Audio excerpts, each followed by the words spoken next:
जिसमें एक 100 वर्ष से ज़्यादा, 125 वर्ष से ज़्यादा पुरानी राजनीतिक पार्टी के पूर्व अध्यक्ष को दुनिया के सबसे बड़े गणतंत्र से एक प्रकार से इफेक्टिवली, जब तक कि वो कन्विक्शन एक्विटल न बने, निष्कासित कर दिया था राजनीतिक जीवन से, जहाँ तक संसद का राजनीतिक जीवन का सवाल है। और मैं उसी रूप में आपके सामने वो 6-7 मुद्दे संक्षिप्त में बिंदु के हिसाब से वर्णित करूँगा, जिसके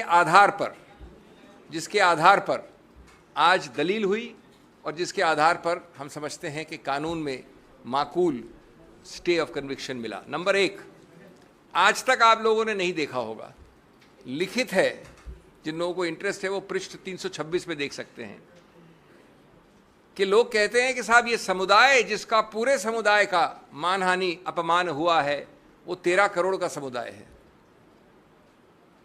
और उस 13 करोड़ में दूसरा वाक्य कहता है कि कम से कम 10 कास्ट और सब कास्ट हैं, उसकी सूची दे रखी है। और तीसरा वाक्य कहता है कि ये सब कास्ट और सब कास्ट समान नहीं है। लेकिन चौथे वाक्य में कहते हैं कि जब माननीय राहुल गांधी ने ये वाक्य बोला तो ये पूरा 13 करोड़ का समुदाय, उसका कोई भी व्यक्ति उठकर ऐसी याचिका डाल सकता है। ये पहला, और ये उस कानून, उस सिद्धांत के विरुद्ध है दोस्तों, जिसमें लिखा गया है बार बार, एक केस का नाम है सुब्रमण्यम स्वामी, दूसरे केस का नाम है नरसिम्हन, कि आप ऐसी मानहानि की याचिका सिर्फ एक identified, frozen, limited, circumscribed class, एक ऐसा वर्ग जिसको आप परिभाषित कर सकें, उसके विरुद्ध वही वर्ग उठ सकता है। दैट इज, हमने पहला मुद्दा उठाया। दूसरा मुद्दा, माननीय उच्च न्यायालय ने एक बड़ा अजीबोगरीब वाक्य दिया है, पूरा एक पैराग्राफ इसके ऊपर लिखा है, जो ये दोनों चीज़ें आज तक नहीं हुई, 13 करोड़ वाली भी और जो अब मैं बोलने जा रहा हूँ। कहा है कि भाई ये मॉरल टर्पिट्यूड भी है, अत्यंत गंभीर है, अत्यंत भर्त्सना योग्य ऑफेंस है। तो मैंने विनम्रता से कहा उच्चतम न्यायालय को कि माननीय न्यायाधीश साहब, आज तक हमने ये नहीं सुना कि जिस ऑफेंस का सबसे ज़्यादा मैक्सिमम पनिशमेंट 2 वर्ष हो, उसको मॉरल टर्पिट्यूड भी कह दो और गंभीर भी कह दो और भर्त्सना योग्य भी कह दो।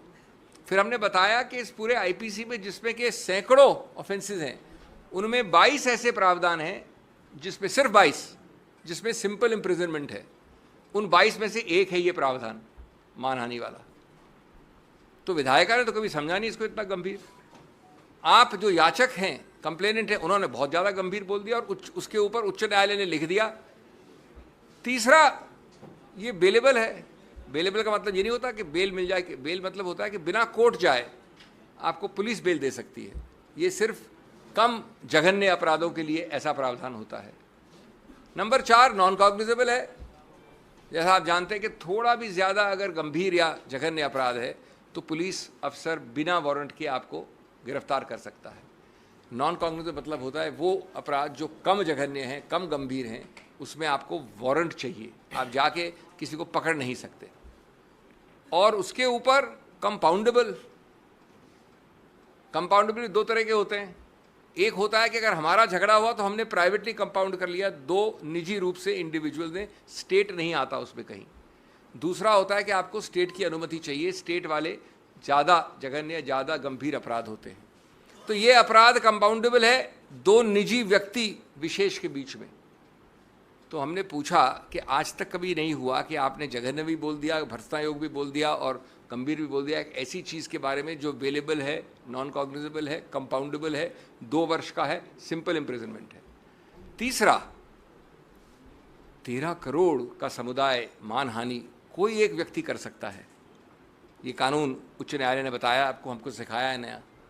कोई अमुक व्यक्ति, केरला से कश्मीर, असम से गुजरात, लेकिन साथ साथ ये पूछा आपने, हमारी चार्ट में 13 ऐसे केसेस हैं। ऐसा कैसे हुआ भैया कि सभी के सभी 13 केसेस, उस 13 करोड़ के समुदाय में से जो 13 केसेस फाइल हुए वो सभी भाजपा के कार्यकर्ताओं ने किए? ये अजीब सा समुदाय है जिसमें सिर्फ भाजपा के कार्यकर्ता ही जगते हैं कंप्लेनेंट के रूप में। ये हमारा तीसरा बिंदु था। चौथा बिंदु था कि आपने ये नहीं देखा कि अपने निर्णय में एक नया ऑफेंस डाल दिया है जो याचक ने भी नहीं कहा था। एक प्रावधान है 171G representation of peoples act में, उसमें यह है कि अगर दो कैंडिडेट जो इलेक्शन लड़ रहे हैं वो एक दूसरे को किसी रूप से गंदे शब्दों का इस्तेमाल करते हैं तो ये लिख दिया है माननीय उच्च न्यायालय। लेकिन 171G तो न याचक का केस था न हमारा केस था, किसी ने रेज ही नहीं किया था। उसको पूरा ऑफेंस करके माननीय राहुल गांधी जी को दंडित भी कर दिया उस पैराग्राफ में। हमने ये सब बताया कि इससे मालूम होता है कि उच्च न्यायालय का निर्णय एक बिल्कुल गलत, विकृत इत्यादि निर्णय है और इसलिए इसको तुरंत स्टे करना चाहिए। इसके अलावा हमने कई और चीज़ें दी हैं जिनको मैं आपको तकनीकी रूप से नहीं बताऊंगा, सिवाय इसके कि जो मूल वाक्य है जो कि 3 पृष्ठ की राजनीतिक स्पीच में कोलार में 1.5 वाक्य या 3 लाइन का वाक्य बनता है, उसको सिद्ध करने के लिए जो एविडेंस एक्ट में एक सर्टिफिकेट चाहिए वो आज तक किसी ने उपलब्ध नहीं करवाया। तो प्राथमिक रूप से ट्रायल कोर्ट ने कन्विक्ट कर दिया श्री राहुल गांधी को, लेकिन स्पीच अभी तक कानूनी रूप से सिद्ध नहीं हुई है। जब स्पीच सिद्ध नहीं हुई तो वो याचक जिसने कंप्लेंट की थी, पूर्णेश्वर मोदी, वो गया हाई कोर्ट में अपने खुद की कंप्लेंट के विरुद्ध और अपनी खुद की कंप्लेंट को स्टे करवा दिया इस ग्राउंड पे कि मैं अभी और ढूंढ रहा हूं सामान, क्योंकि मैं अपनी वो स्पीच को, क्योंकि उसने स्पीच में एक न्यूज़पेपर प्रोड्यूस किया, कोई टेप नहीं प्रोड्यूस किया, खुद आंखों देखा हाल था नहीं क्योंकि जो याचक है वो था नहीं वहाँ पर स्पीच में, तो उसने कहा मुझे और टाइम चाहिए और अपनी ही कंप्लेंट पे स्टे ले लिया। 1.5 साल बाद जब उसने अपनी ही कंप्लेंट का स्टे हटाया और ये कन्विक्शन लिया तो ये नहीं बताया कि उस 1.5 साल में उसने नया क्या ढूंढा था जिस कारण से उसने स्टे लिया था। कोई नया तथ्य नहीं निकला था। तो एक प्रकार से कन्विक्शन दिया गया है एक ऐसी कंप्लेंट में जहाँ ये वाक्य सिद्ध ही नहीं हुआ है एविडेंस एक्ट के नियमों के अनुसार। जब ये दिखा कि ये सिद्ध नहीं हुआ है, न उसमें किसी आंखों देखा हाल है, न टेप है, टेप को आपने सर्टिफिकेट अंडर 65B के अनुसार सिद्ध नहीं किया है, इत्यादि इत्यादि। तो 5वां बिंदु, इन्होंने एक व्यक्ति को खड़ा किया, गणेश विज है उसका नाम, जो बीजेपी का काफ़ी उच्च स्तर का कार्यकर्ता है, सांस्कृतिक विभाग का अध्यक्ष है। उसका नाम कंप्लेंट में नहीं है, उसका नाम विटनेस लिस्ट में नहीं है, वो कभी आगे आया नहीं। 1.25 साल कंप्लेंट के बाद, 1.25 साल होता है 1 महीना, 1 साल 9 महीना, उन्होंने इसको खड़ा कर दिया बीजेपी कार्यकर्ता को कि मैं वहाँ था खड़ा हुआ, मेरी आंखों देखी हाल है, मैंने स्पीच सुनी थी। तो जिसको हम कहते हैं अंग्रेजी में वर्थलेस विटनेस, उस विटनेस का कोई भी आप उसके ऊपर आप आधार नहीं कर सकते, आधारित नहीं कर सकते अपने कन्विक्शन को। इसके अलावा कई और मुद्दे हैं। एक मुद्दा जो पूरी तरह से देखा भी नहीं उच्च न्यायालय ने कि आप कब तक जो जनता जन समुदाय है वायनाड का, उनको वंचित रखेंगे एक चुनावित व्यक्ति द्वारा। ये कानून में एक मुद्दा है, मैं सिर्फ राजनीति की बात नहीं कर रहा हूँ, कानून में ये अहम मुद्दा माना जाता है कि क्यों आप कन्विक्शन स्टे करें। 7वां मुद्दा जिस पे बहुत अहमियत दी है, जो ऑर्डर में भी आप पढ़ेंगे शाम को जो ऑर्डर आएगा, तो हमने बहस की थी कि अगर 11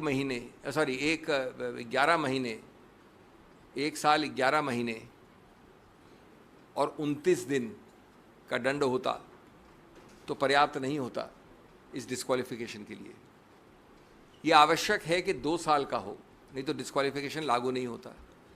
अब रोचक बात यह है कि 2 साल इस दंड के लिए मैक्सिमम है, और आज तक जिन लोगों को इसका अनुभव है वो जानते हैं कि 2 साल का कभी भी दंड जो मैक्सिमम पनिशमेंट होता है नहीं दिया गया है। लेकिन उसको छोड़िए, अगर आपको मैक्सिमम पनिशमेंट देना है दंड, तो जो आप सेंटेंसिंग की कार्रवाई कन्विक्शन की कार्रवाई से अलग होती है। मैं पहले कन्विक्ट कर दूंगा आपको, उसके बाद मेरे को अलग एक सुनवाई करनी होती है सेंटेंसिंग में। तो माननीय जज ने कहीं ये कोई कारण नहीं दिया, कोई औचित्य नहीं बताया कि क्यों हमने आपको 2 वर्ष का मैक्सिमम अधिकतम दंड दिया है। अगर उन्होंने कोई कारण नहीं बताया, 15 मिनट में सेंटेंसिंग, राहुल गांधी जी गए थे कोर्ट, तो अगर आप कारण नहीं बताओगे तो उसका आधार नहीं होगा, तो 2 वर्ष कैसे आपने लागू किए एक साथ? 8वां, उन्होंने कहा कि ये तो हैबिचुअल ऑफेंडर हैं। हमने चार्ट दिखाई, 13 केसेस में एक में भी कन्विक्ट नहीं हुए राहुल गांधी जी, एक में भी। सबके सब 13 केसेस बीजेपी कार्यकर्ताओं द्वारा हैं। मैं आपको एक केस कार्यकर्ता द्वारा फाइल करके मैं कह दूंगा कन्विक्ट हो आप। एक 14वां केस है जिस पे कन्विक्ट नहीं हुए, राफेल का कंटेम्प्ट है, जहां मैं पेश हुआ था, वहां पर अपॉलॉजी मान्य है, वहां भी कन्विक्ट नहीं हुए।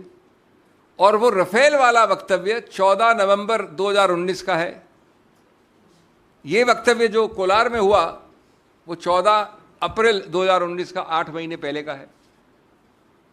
तो आप कोलार के लिए कन्विक्ट नहीं कर सकते एक ऐसे वाक्य के आधार पे जो 8 महीने बाद हुआ। इस प्रकार के मैं आपको कई और मुद्दे दे सकता हूं। इसका मूल उद्देश्य क्या है? मूल उद्देश्य है ये बताना कि ये कन्विक्शन हमारा पूरा विश्वास और आशा है, हमारा हौसला है कि निकट भविष्य में ये कन्विक्शन एक्विटल में बदल जाएगा। अपील इसकी चल रही है, कन्विक्शन की बात कर रहा हूँ। तब तक, जब तक ये चलती है, तब तक आप किसी व्यक्ति को डिस्क्वालिफिकेशन के आधार पर निष्कासित कैसे रख सकते हो, उनका स्थान रिक्त कैसे रख सकते हो, उनको जितने लोगों ने, आप जानते कितने लाख लोगों ने उनको चुनावित किया, उनको आप वंचित कैसे रख सकते हो इस पद से। और इसलिए बैलेंस ऑफ कन्वीनियंस चाहती है कि ऐसे केस में आपको स्टे करना चाहिए। हमारी दलील मान के उन्होंने स्टे किया। अब अंतिम बात हिंदी में, अगर ज़रूरत होगी तो मैं संक्षेप में अंग्रेजी में बोल सकता हूँ। उसमें ऑर्डर जो शाम को आएगा उसमें उन्होंने 2 लाइन जरूर कही हैं कि अगर श्री राहुल गांधी को जो उच्चतम न्यायालय का आदेश है उसका आभास होता तो शायद वो और रिस्ट्रेंट रखते। इसमें मैं आपको 2-3 चीज़ें विनम्रता से कहना चाहूँगा। आप मूल मुद्दे की बात करिए, जो कन्विक्शन स्टे है उस पर आप बात नहीं करना चाहते हो, इसलिए आप ये 2 वाक्य को ऐसे पढ़ रहे हो जैसे कि उच्चतम न्यायालय ने कुछ कहा है। मूल मुद्दा है कि आपने स्टे करना है कि नहीं कन्विक्शन को, और वो स्टे हो गया है।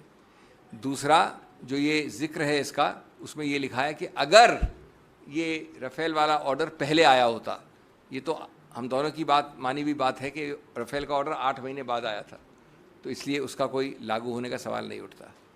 बार बार निचले कोर्ट्स में भी ये प्रयत्न किया गया, सीधे या परोक्ष रूप से, कि श्री राहुल गांधी माफ़ी मांगे। आज की बात नहीं कर रहा हूँ मैं, निचले कोर्ट्स की बात कर रहा हूँ। क्यों? क्योंकि आपको उस पर राजनीतिक नंबर बनाने थे, आपको विकृत करना था, आपको पक्ष एक ऐसा रखना था कोर्ट के जनता के सामने जो गलत है। श्री राहुल गांधी ने बार बार कहा है कि वो सिद्धांत पे लड़े हैं। उनका बिल्कुल कोई रूप से ये इरादा नहीं था। इरादा वाला हमारा एक 8वां पॉइंट था कि जो प्रावधान है 499, उसमें इरादा चाहिए, बद इरादा चाहिए, गलत इंटेंट चाहिए। और इसमें एक बड़ा रोचक वाक्य है एविडेंस वाले का कि मुझे राहुल गांधी के बद इरादे के बारे में कोई ज्ञान नहीं है, कोई संज्ञान नहीं है। ये लिखा है उन्होंने, कंप्लेनेंट ने। तो हमने ये कहा कि जब ये है सिचुएशन तो आपको किसी रूप से ये कन्विक्शन स्टैंड नहीं होना चाहिए। हमारी दलील मानी गई, पूरी तरह से बहस दूसरी तरफ से भी हुई थी, इसलिए ये बहुत ही संतुलित ऑर्डर है। जैसा मैंने कहा, ये विजय है लोकतंत्र, गणतंत्र की, लोगों की, सिद्धांतों की, संविधान की और कानून की। बहुत बहुत धन्यवाद। शुक्रिया अभिषेक जी। सुप्रीम कोर्ट के आदेश के बाद अगला कदम लोकसभा में स्पीकर को लेना।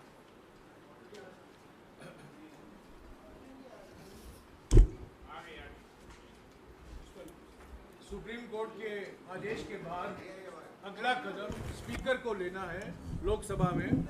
हमारे कांग्रेस पार्टी के संसदीय दल